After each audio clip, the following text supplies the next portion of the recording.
विधि के विधान कोई नहीं खे बदल सकत जया। वाणी और कर्म ही मनुष्य के गति तय करेला। दुर्गा जोन पाप कैले बाड़ी ओकर दंड त उनकरा के भोगे के ही पड़ी।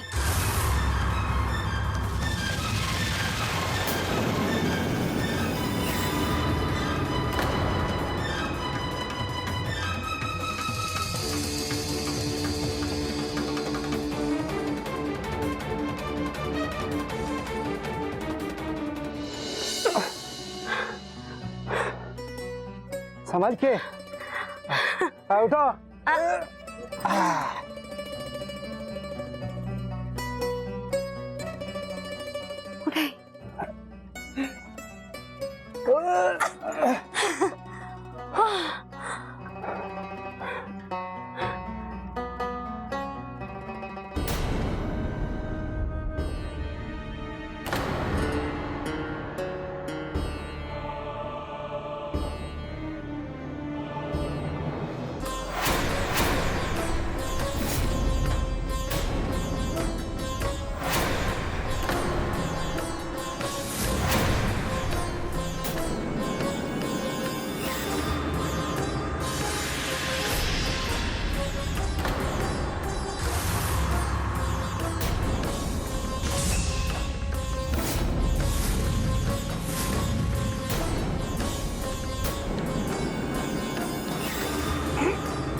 ई तो पक्का बा जुमड़ी एजे कहीं आसपास बा। रहुआ के है? ये सब छोड़ा, पहले ये काम कर ले बेदा।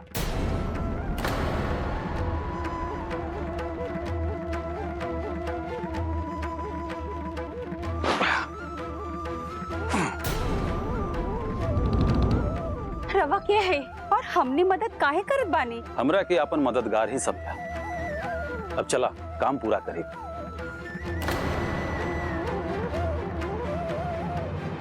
ना ना छोड़ दी, हमनी के कर लिया जाई। हाँ मालिक, छोड़ दी रहुआ, ये सब काम हमनी के कर ले जा। मालिक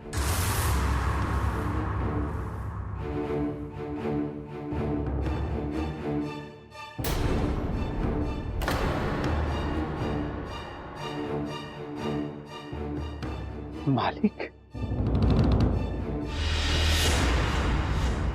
रवा के है? जमींदार ठाकुर बिशंबर सिंह।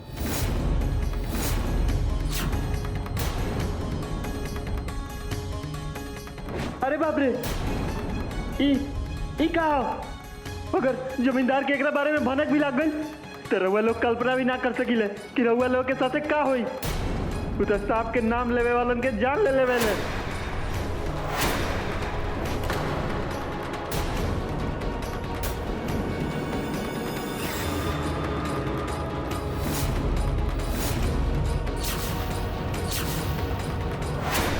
का सुनले रही और का देख रहल बानी, कुछ समझ नहीं के आ रहल।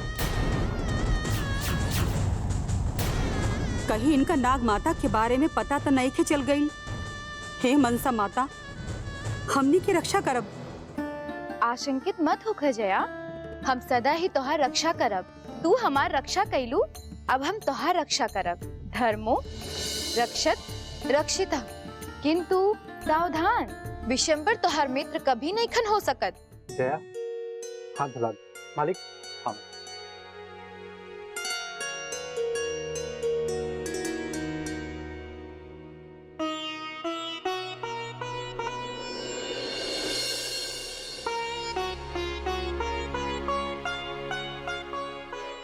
ई हम नागवंशी के शत्रु हो जया।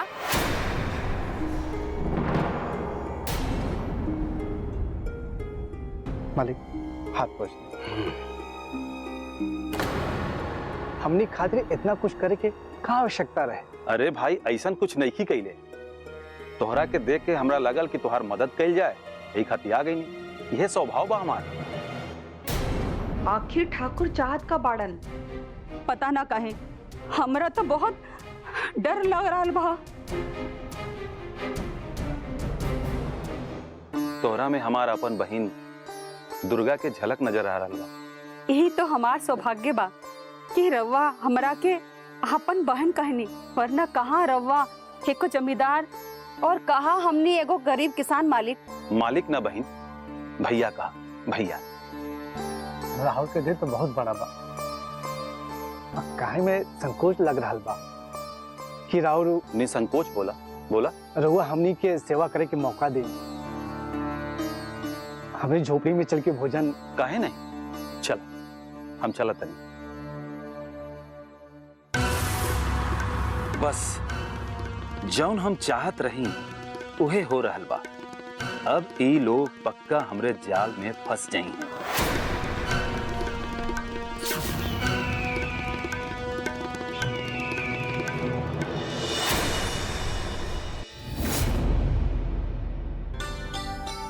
हमरा विश्वास नहीं के होत कि रउआ इतना बड़ा आदमी होके हम जैसन गरीब लोगन के सहायता करब। हमरा तो ई सपना लाग रहल बा। हम छोट और बड़ में भेदभाव ना करेंगे। हम तक केहू के जे मुश्किल में रहेला ओकर मदद कर दिले। हमारा तो अभी भी विश्वास नहीं के होता कि इतना बड़ जमींदार आदमी हम जैसे गरीब की झोपड़ी में बैठ के खाना खा रहा बानी। प्रेम से खिलावल सूखल रोटी 56 भोग के बराबर होला। बहन, अगर तू अपने हाथ से हमरा के एक और खिला दे दो तो हम तृप्त हो जाएगी।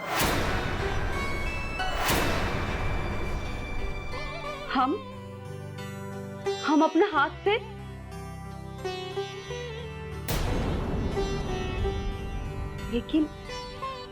लेकिन हमरा अचार रोटी खिलाए में लाज लागत बा। बहन, एक भाई के अपने हाथ से खिलावे में कैसन लाज? एक भाई तो अपन बहन के प्रेम के भूखा होला। जया, खिला दो, जब मालिक खुद कह रहा बानी तो संकोच कैसे? खिला दो।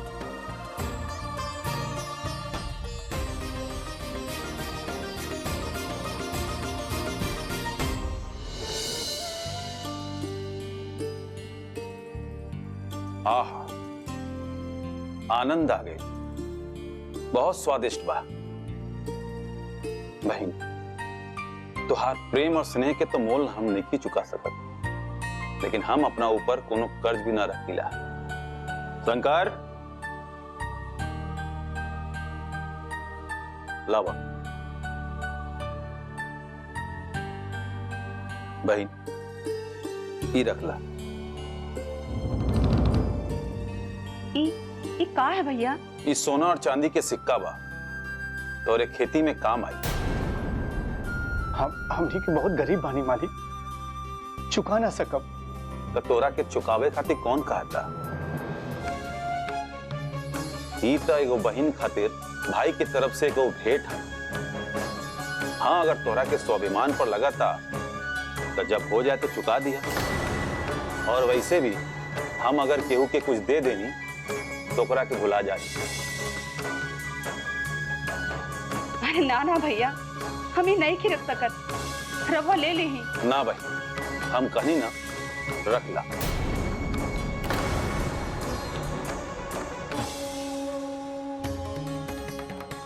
हे नाग माता, हमने के कहीं विशंभर जी के जाल में फसत तो नहीं की जा रहल। रवा तो पता ही बा ये राउत कितना बड़ा शत्रु बाड़े।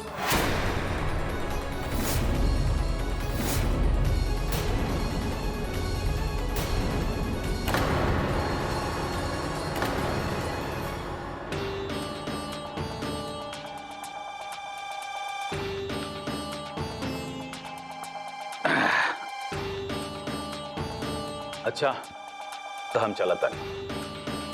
कब्बो तू लोग के कोनो चीज के जरूरत होके तब तू लोग खातिर हमारे घर के दरवाजा खुलल बा। आज से तू दोनों हमारे परिवार के हिस्सा बड़ा, ठीक बा?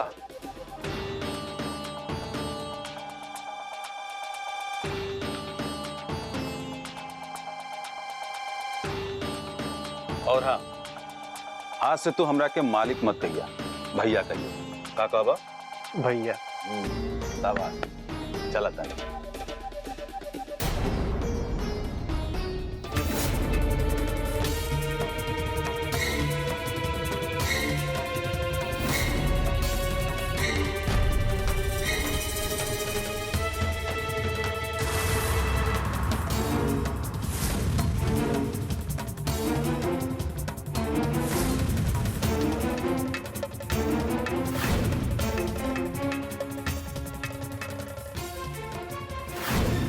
हमरा त लागत रहे कि चक्रव्यूह भेदल बहुत कठिन काम हुई, पर ई तो बहुत ही आसानी से टूट गई। बस अब एमे घुसे के बाकी रह गई बा।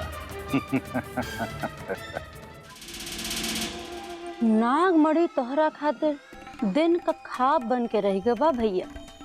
आखिर का करबा, इतना धन संपत्ति खेत और खेत में छुपल उ नागमणि लेके, हाँ बतावा।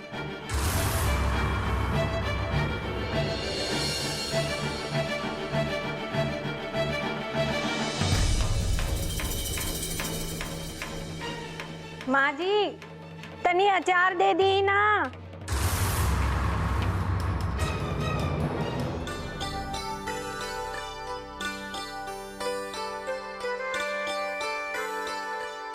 अचार?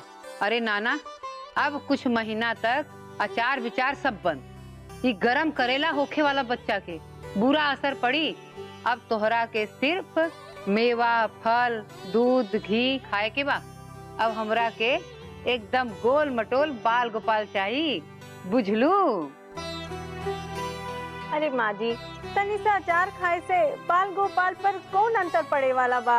दे दी ना, बस एको आज भर, बहुत मन कर रहल बा। बिल्कुल ना, अब तोहरा के बस उहे खाए के बा जे तोहरा सेहत खातिर सही बा। बाल गोपाल, हमरा पर तो कभो इतना प्यार न लुटैलू।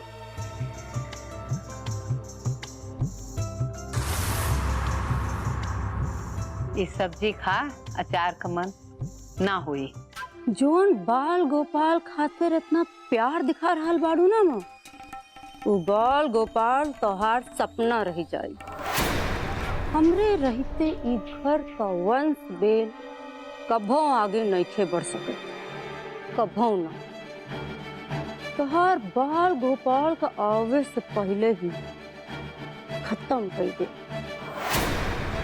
खत्म।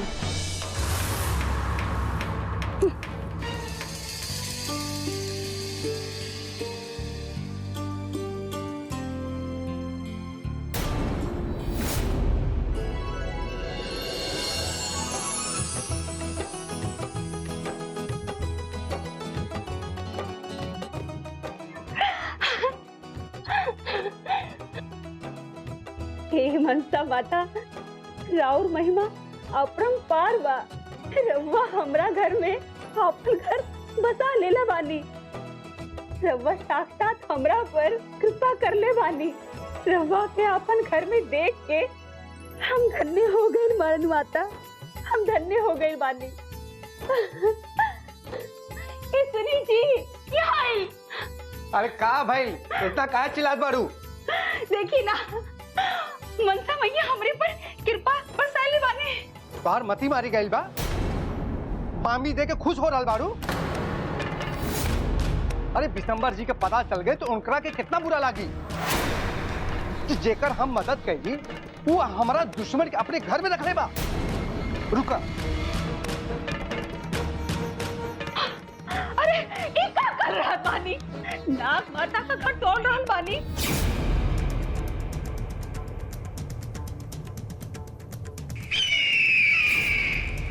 रउआ पाप लागी, पाप। पाप पुण्य के चक्कर में पड़बू तो जान से जाइबू। बड़का आदमी जितना अच्छा होला उतना ही खराब होला। हम जानबूझ के एक अच्छे आदमी के साथ बैड मोल नहीं खेले सकत। रुक जाए।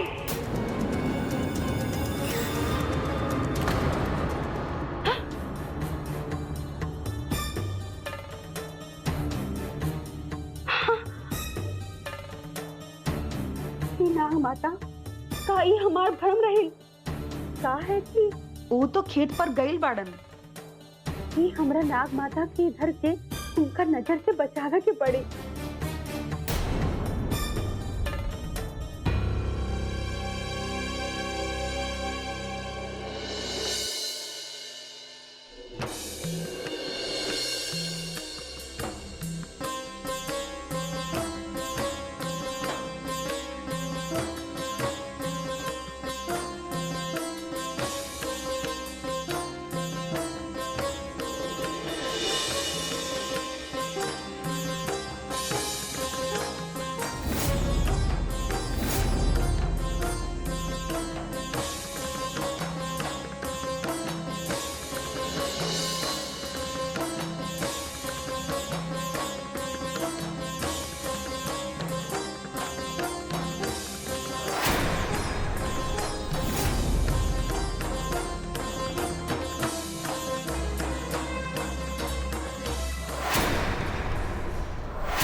अरे बाबा बताओ त का कर रहल बाड़ू? हाँ, एक कमरा में ई घेरा काहे बना रहल बाड़ू? एक ही कमरा बा, यही से तो बना रहल बानी। हमरा कपड़ा बदला में दिक्कत होत रहा। ओहो, तो हमारा से कह तू तो हम बना दी।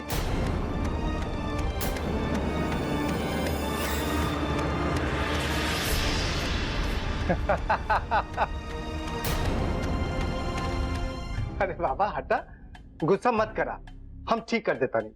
ये खलसी कुदाल बांस बल्ली मर्द के काम हो। आहा, मर्द के काम है, बड़ा आइल बानी। हम अपन काम अपने से कर ले। अरे बाबा हम हंसी करत रहे।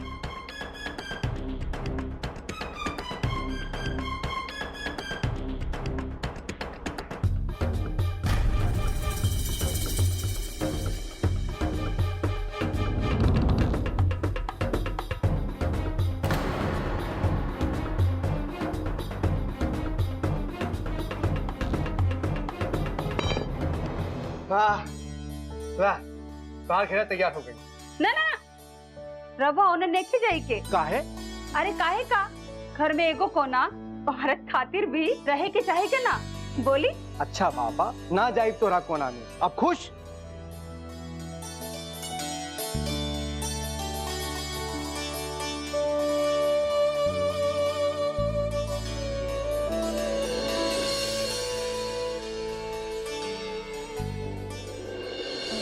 मिल गई प्रवेश। आज हमार भक्त जया के कारण गरुड़ भक्त विशंबर के गांव में हमरा के प्रवेश मिल गई। सच्चा भक्त बाड़ी हमार। ऐसन भक्त की रक्षा कईल हमार कर्तव्य बा। हाँ नाग देवी मनसा, हमनी की सुरक्षा खातिर तो वो अपन पति से ही हमनी के रहस्य छुपा रहन बानी। एक शुभ फल भी उनकर के प्राप्त हुई। उनकर वर्षों के मनोकामना शीघ्र पूर्ण हुई। हमार कृपा से जया के संतान की प्राप्ति हुई और उनकर मनोकामना में ही हमनी के उद्देश्य के सिद्धि बा देवी मनसा।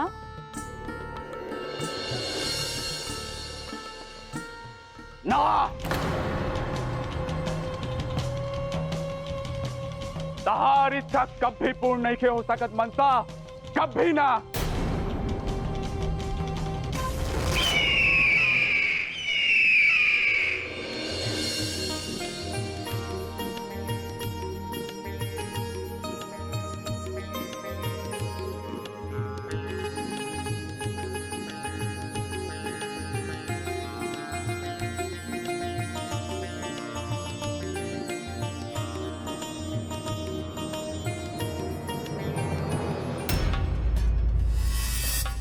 पहला प्रसाद त तोहरे मिली भाभी, फिर देखत बानी कैसे तोहार बाल गोपाल जन्म लई हैं। जौन प्रसाद और पूजा तोहार बाल गोपाल के लंबा जीवन खातिर बा, ओहे ओकर प्राण ले ली।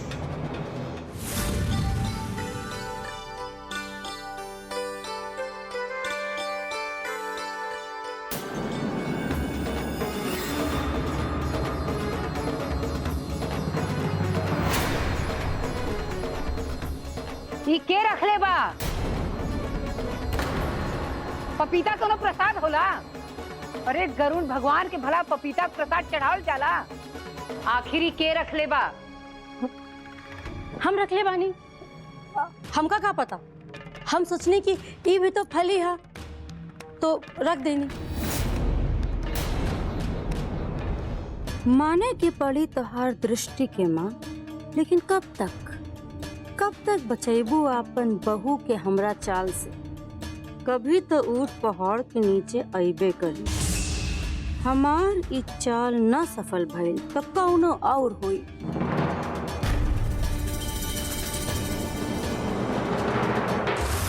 बाकी तू कुछ करला, तोहार घर में न बाल गोपाल आई हैं न उनकर किलकारी गूंजे माँ।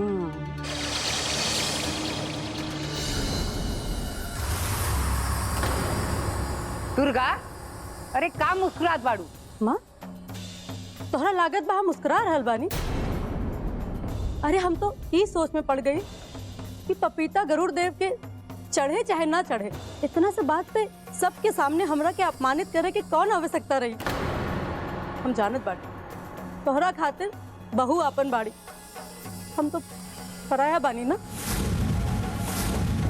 दुर्गा, हम कभी तू दोनों लोगन में भेदभाव नहीं कैली। ये सब हम चारुलता के आवे वाले बच्चा के खातिर कहत बानी। तोहरा के मालूम बाना पपीता गर्भ के नुकसान पहुंचावेला, ऐसे बच्चा के जान का खतरा हो सकेला।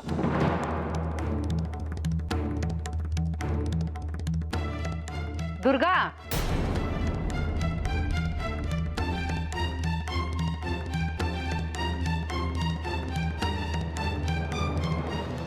दुर्गा बेटा, शुभ कार्य में घर का माहौल हंसी खुशी का होके के चाहिए।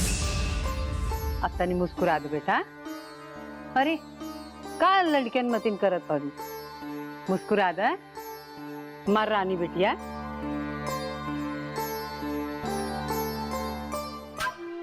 माँ चाहे तू लाख बचाइला, तोहार वंश के ई बीज त नष्ट होके रही, तू बस देखत रहा। दुर्गा, अरे का मुस्कुरात बाड़ू? माँ तोहरा लागत बा हम मुस्कुरा रहल बानी? अरे हम तो ई सोच में पड़ गई कि पपीता गरुड़ देव के चढ़े चाहे ना चढ़े, इतना से बात पे सबके सामने हमरा के अपमानित करे के कौन आवश्यकता रही। हम जानत बाड़ी तोहरा खातिर बहू अपन बाड़ी, हम तो पराया बानी ना। दुर्गा, हम कभी तू दोनों लोगन में भेदभाव नहीं कैली। ये सब हम चारुलता के आवे वाले बच्चा के खातिर कहत बानी। तोहरा के मालूम बाना पपीता गर्भ के नुकसान पहुंचावेला, ऐसे बच्चा के जान का खतरा हो सकेला।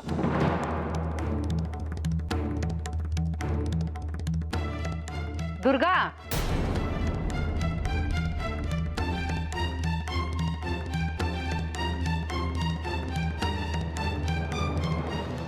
दुर्गा बेटा, शुभ कार्य में घर का माहौल हंसी खुशी का होके के चाहिए।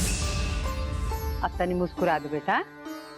अरे का लड़कियन मतिन करत पड़ी, मुस्कुरा दे। मार रानी बेटिया।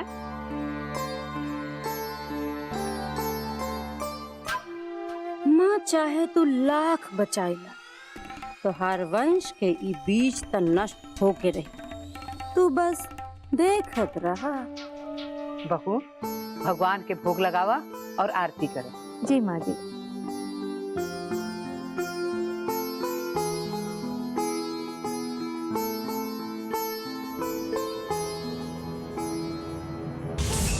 कर ला भाभी कर ला, जितना पूजा आरती करे के बाद कर ला,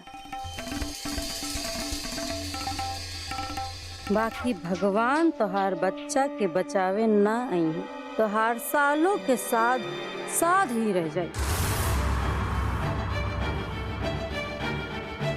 कभी पूरा न होई, कभो ना।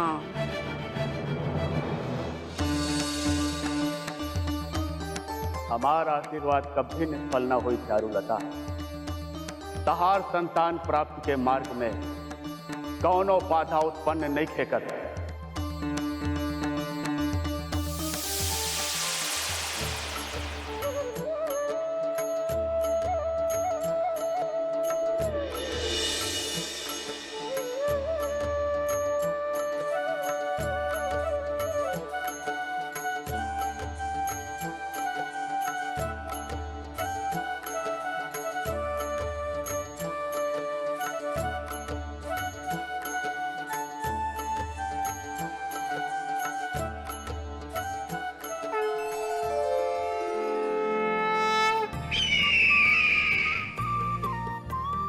बोलो गरुण भगवान की जय। बोलो गरुण भगवान की जय।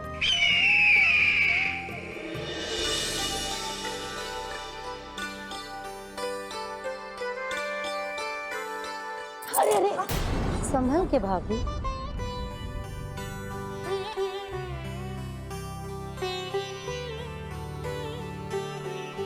भाभी ऐसा स्थिति में बहुत ध्यान रखे के पड़ेला। दुर्गा, आरती थाल जा। बहू दाहिना हाथ आगे बढ़ावा।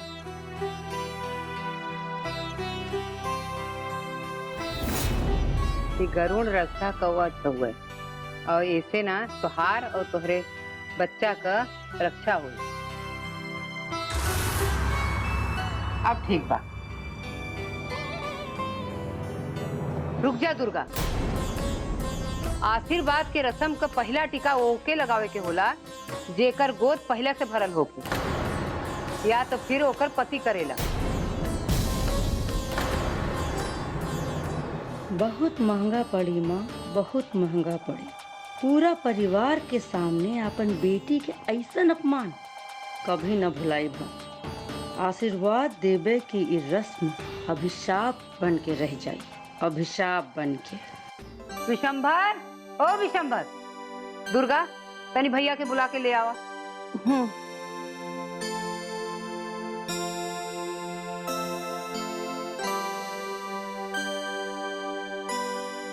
हमरा के बुलाई नहीं माई। हाँ बेटा आओ, बहू के मांग भरा और टीका लगाओ। जी।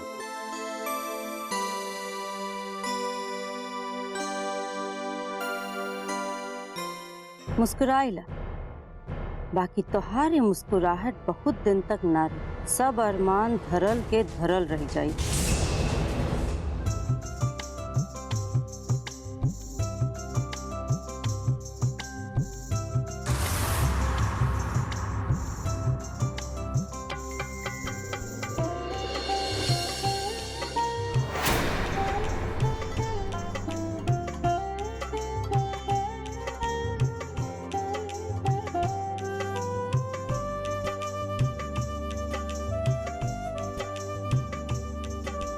अरे चारुलता, आज हम बहुत खुश बनी। दुनिया के सबसे बड़ खुशी देवे जा रहल बाड़ू तू हमरा के। एक कुल के उत्तराधिकारी मिले वाला बा। गरुड़ देव की कृपा से तू मां बने वाला बाड़ू। जब तक गरुड़ देव की कृपा हमनी पर बनल रहे तब तक हमनी पर कोई आंख उठा के नहीं देख सकत।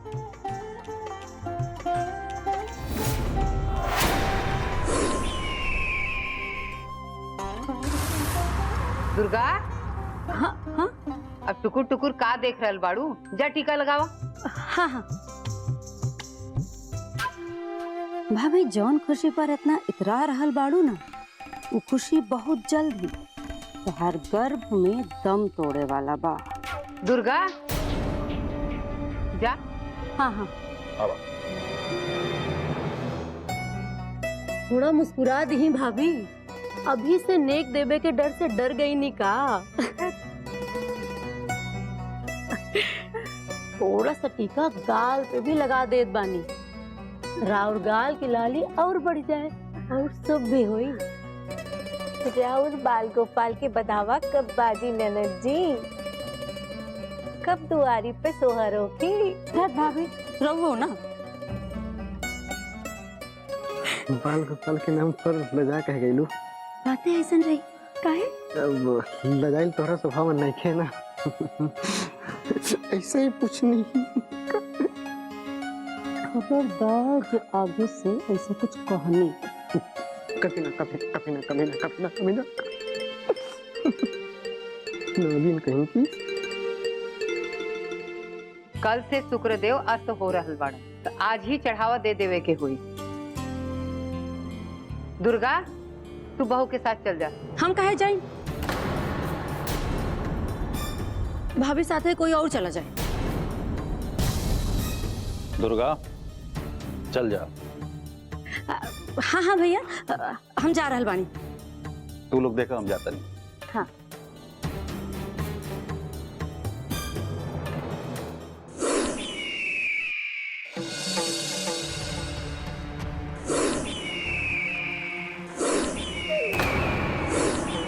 का भइल भाभी, रुक कहे गई नी?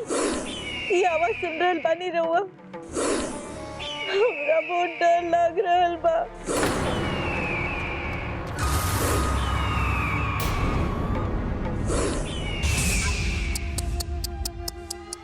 अभी कुछ आवाज सुन के तो राउर ई हाल बा, तब का होई जब रउआ अपन गर्भ नष्ट होखे के सूचना सुनबा।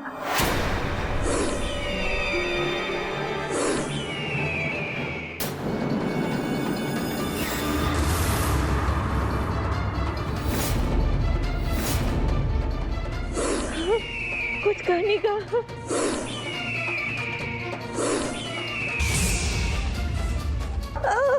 अब फिर से हुए आवाज।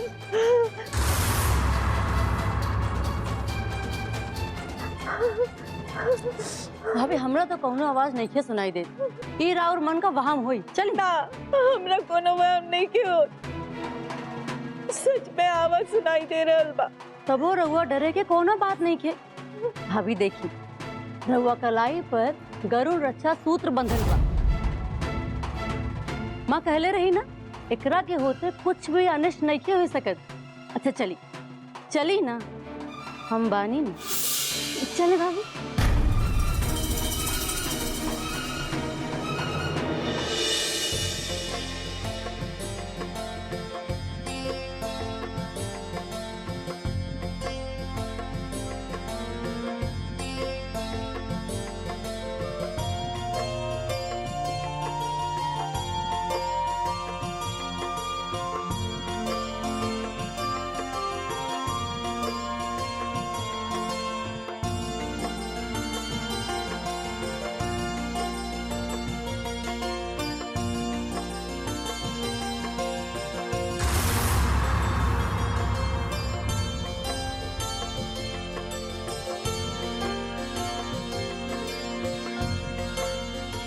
मनहूस कहाँ से आ गई?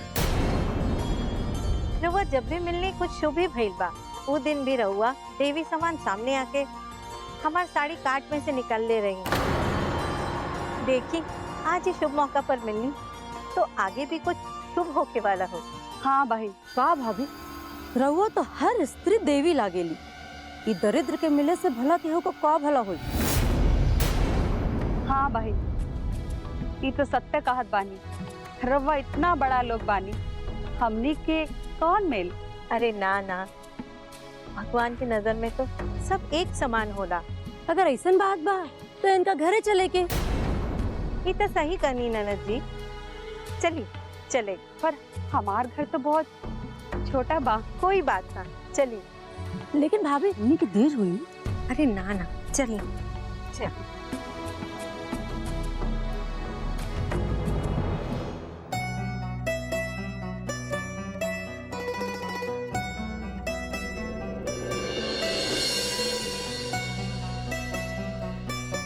देखी बहन, ये रहा हमार घर।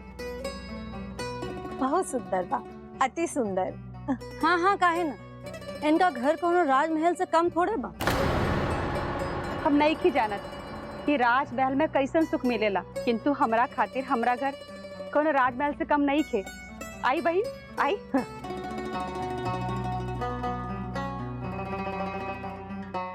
देवी मनसा, रउआ कुछ चिंतित लग रहल बानी। का बात बा? ये संकेत शुभ नहीं के सुरभि। विशंबर के परिवार के हमार भक्त जया के घर में आगमन ये अनिष्ट के कारण बन सकता। ईरा हमार घर बहुत छोटा ना, यही तो।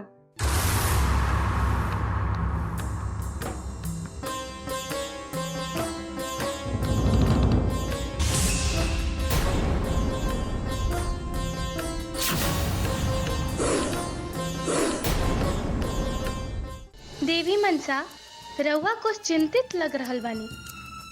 का बात बा? ये संकेत शुभ नहीं के सुरभि। विशंबर के परिवार के हमार भक्त जया के घर में आगमन ये अनिष्ट के कारण बन सकता। ईरा हमार घर बहुत छोटा ना, यही तो।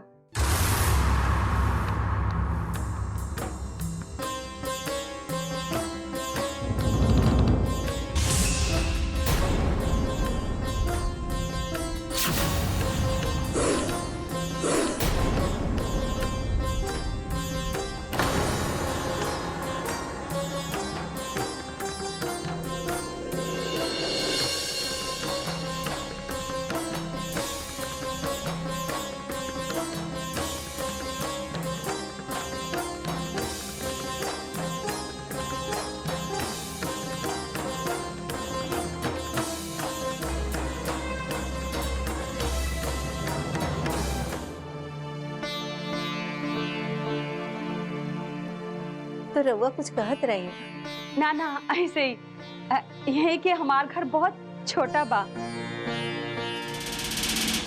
लइके नइखे दिखाई देत बा।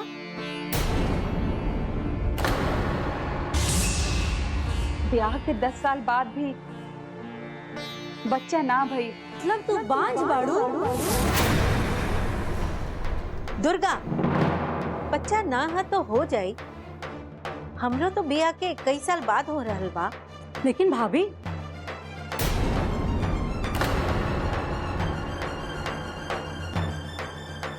बहिन ई लेही, हम भगवान से प्रार्थना करब कि रउओ जल्दी हमरा के चढ़ावा देवे आई।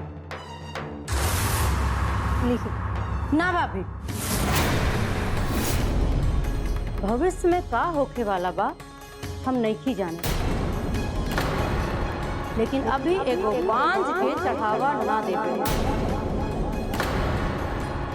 यह हमने घर की परंपरा और रउआ त एकर खास ध्यान देखे। रउआ तो परछाई से भी बचे के ई बांझ के।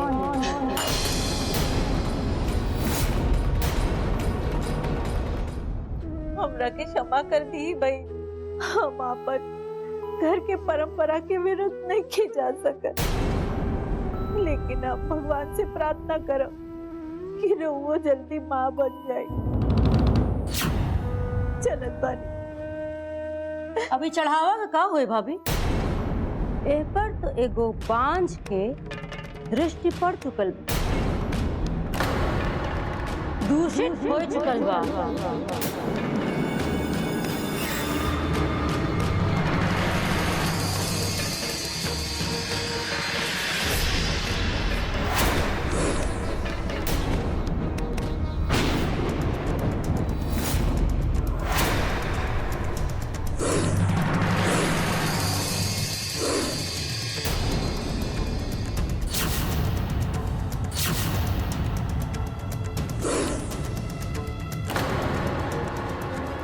अनर्थ, घोर अनर्थ।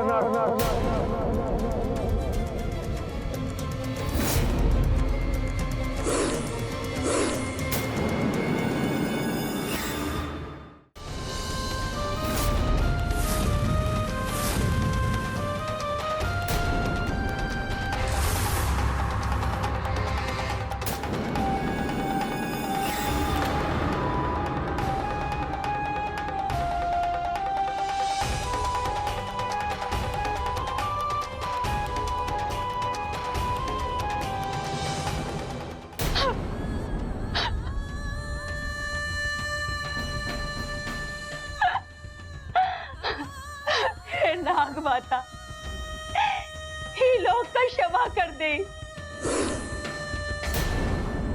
ये लोग नहीं जाना कि राहुल कृपा से पर गर्भ में एक संतान पल रहल बा और बहुत जल्दी हमें माता कहला है कि सुख मिले वाला बा। ऐसे लोग का भूल क्षमा कर दे माँ, क्षमा कर दे।